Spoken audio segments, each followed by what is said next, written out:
सपा सांसद धर्मेंद्र यादव मैनपुरी पहुंचे, शहीद सैनिक की मूर्ति का किया अनावरण। कहा बीजेपी तानाशाही कर रही, बीजेपी देश के स्वतंत्रता सेनानी आस्था के विपरीत है। बीजेपी समाजवादी के आंदोलन को रोक नहीं सकती। मैनपुरी से दिनेश चंद्र शाक्य की रिपोर्ट। सरकार जो है संवैधानिक हमारे अधिकार है उसको ही छीन कर कल का दृश्य देखने को मिला था, जहां से ये संगठन उत्पन्न हुआ था, यानी कि भाजपा जननायक जेपी जी थे जयनारायण, उनको ही वहाँ माल्यार्पण के लिए अनुमति मांगी गई तो राष्ट्रीय अध्यक्ष जी को वही उनके आवास में ही नजरबंद कर दिया गया। क्या कहेंगे? देखिए, जो लोग देश की आज़ादी में जिनका कोई योगदान नहीं रहा, वो देश के स्वतंत्रता सेनानियों के महत्व, सम्मान और गरिमा को समझते नहीं हैं। जैसा कि हम आप सभी और पूरा देश जानता है, जयप्रकाश नारायण जी ने जो 1942 का अंग्रेजों भारत छोड़ो आंदोलन था, किस कदर संघर्ष किया था। जेलों को फांद के भी उन्होंने अंग्रेजों से लड़ाई लड़ी थी। ऐसे महान व्यक्तित्व के कल जयंती के अवसर पर परंपरा रही है उनको सम्मान देने की। हमारे राष्ट्रीय अध्यक्ष जी ने सूचना भी भेजी कि JPNIC सेंटर जाएंगे, जयप्रकाश नारायण जी को माल्यार्पण करेंगे।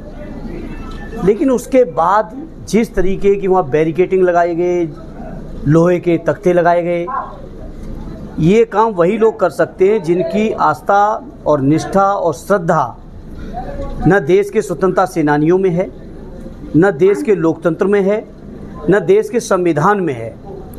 तो बीजेपी के लोगों का जो असली चेहरा है वो उन्होंने अपना दिखा दिया।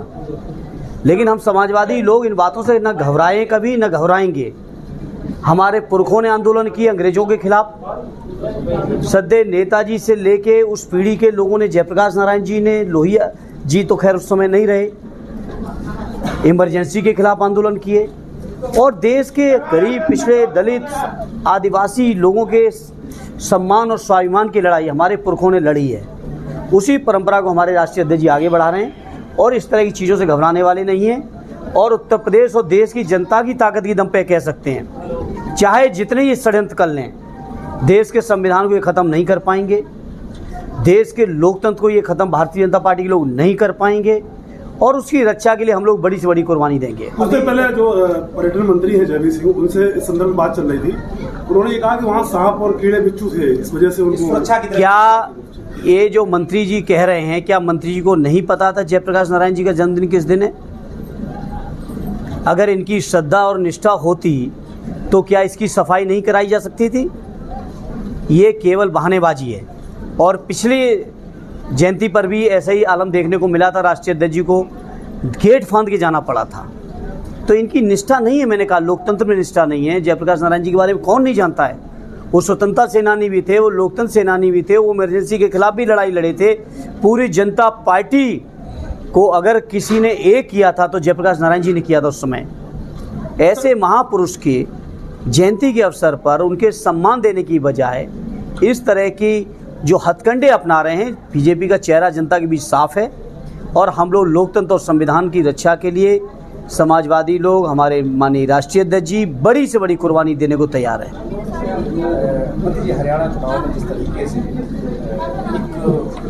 आशा जताई जा रही है कि कांग्रेस को अच्छा परिणाम मिलेगा, लेकिन गठबंधन को कहीं ना कहीं दरकिनार कांग्रेस के लोग जो सुप्रीमो इनको इन्होंने किया है। उत्तर प्रदेश में जिस तरीके से, चूंकि उत्तर प्रदेश मतलब समाजवादी पार्टी विपक्ष में सबसे ताकतवर है, ऐसी स्थिति में जो सीटों पर बंटवारे को लेकर एक धुंध सा छिड़ा रहता है। ये हमेशा अपनी नहीं, वो धुंध मीडिया के साथियों आप लोगों के बीच है। हमारे लीडर आदरणीय अखिलेश यादव जी ने परसों ही सैफई में भी कहा कि बची हुई सीटों पर कांग्रेस के साथ विचार करेंगे। और हम लोग बड़े मन के लोग हैं। हमारा एकमात्र उद्देश्य है भारतीय जनता पार्टी को हर हालत में, हर स्तर से सत्ता से हटाना है। और समाजवादियों ने तो कुर्बानी दी है। हरियाणा में जब समाजवादियों को सीट नहीं दी तो राष्ट्रीय अध्यक्ष जी ने कहा कि हम बिना ही सीट लिए समर्थन करेंगे, और किया। तो समाजवादियों की तरफ से कभी कोई कसर नहीं आएगी और इंडिया गठबंधन अपनी जगह बहुत मजबूती के साथ लड़ते हुए बीजेपी को हराएगा। अपवाद रूप में एक 2002 का कार्यकाल छोड़ दें, बीजेपी के पास विधानसभा का रह गई और 1989 के बाद जब भी समाजवादी पार्टी का गठन हुआ है, समाजवादी की पार्टी के पाले में ये सीट है। क्या सत्ता पक्ष के हैं वो डिसाइड नहीं कर पा रहे क्योंकि ये सुरक्षित सीट है समाजवादी? निश्चित तौर पे वो डिसाइड कर भी नहीं पाएंगे। ये करहल क्षेत्र, ये मैनपुरी क्षेत्र, जहाँ जन जन के दिलों में सदैव नेताजी हैं। तो चाहे कोई भी उम्मीदवार, चाहे कोई भी प्रयोग वो करना चाहें, करते रहें, किए भी हैं, लेकिन यहाँ से न कभी समाजवादियों को हिला पाए ना हिला पाएंगे।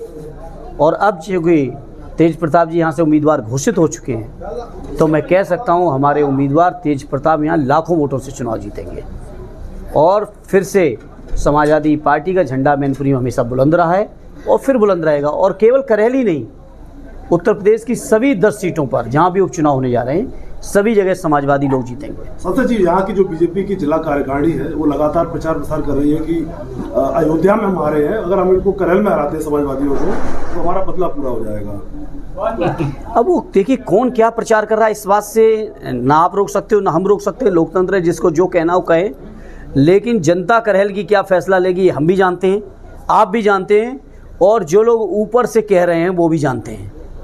क्योंकि मुझे याद है सदैव नेताजी की डेथ के बाद तीसरे चौथे दिन ही बीजेपी के लोग कहने लगे थे हम मैनपुरी में कमल खिलाएंगे, और क्या जनता ने जवाब दिया वो सामने है।